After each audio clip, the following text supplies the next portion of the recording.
Hey guys.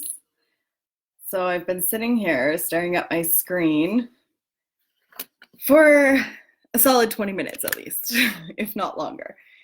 And it's like, do I share? Do I not share? What is appropriate?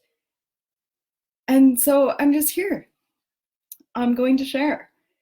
Um, there is a man that is very brave in Weyburn, which feels like my hometown, even though it's not my hometown, that shared his suicide journey time with people.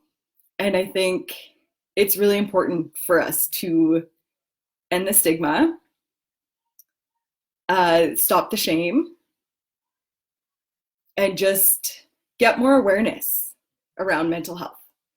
And so many of you know that I have a business that deals with mental health, and it is very, very true to my heart. And maybe by watching this or listening to this, you will, one, know that I am so passionate about this for this reason.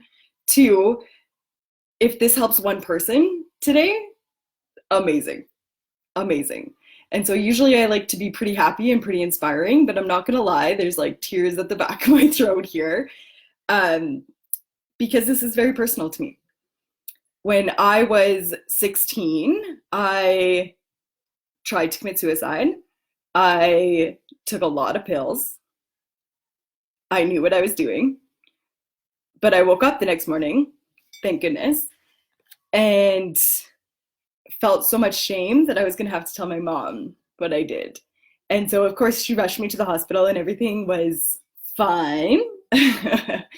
I was alive and that was good. But I realized the power of masking things and how much shame and how much you can just pretend that everything's okay so that it doesn't make other people uncomfortable around you.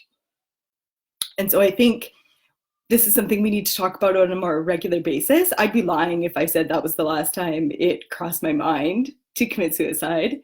I don't think that's something that necessarily goes away.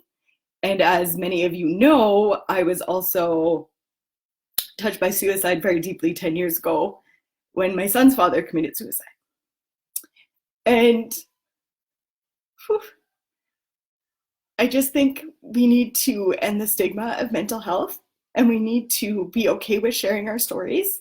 And I think there is power in sharing our stories. And we don't have to all understand it because we won't. Everybody's story is completely different. But I think the more we talk about it and the more we bring awareness to it, the stronger we are as a whole. We are all one, we are all together. We may dislike people around us, but it's not about that. When we get down to the basics, it's all about love and just loving each other. And so I want to share a few statistics with you because this also came up for me. One, because Ryan's story was so empowering. Two, I had a family member share with me this morning that she also tried to commit suicide. And this is somebody I've known for 10 years and I had no idea. And it's because we don't talk about it, because we're ashamed of it. And I think that's just sad that we still hide behind the shame of that. And so I just hope today, if there's been something in your life that has been a hard time, or if you're currently going through a hard time, don't be afraid to share that because you don't know what your story, sharing your story will do for one other person. And if we can all help one other person today, it's pretty powerful, right? Suicide last year in Canada alone took 4,000 lives. And it's actually estimated that it's more than that. But because of the shame and the stigma around suicide, that it's quite possible that there's a lot more suicides that happen that just aren't called suicide. And so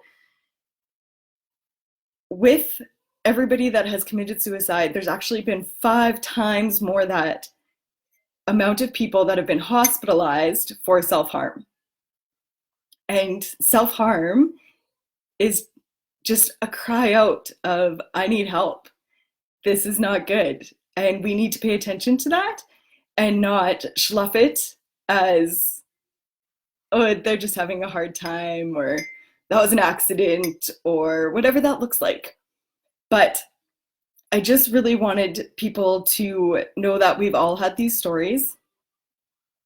Not all of us, but there's everybody around us is affected by suicide, just like cancer, just like anything else. And so I see this coronavirus of everybody freaking out that all these people are dying in Canada. And yes, it is a scary thing.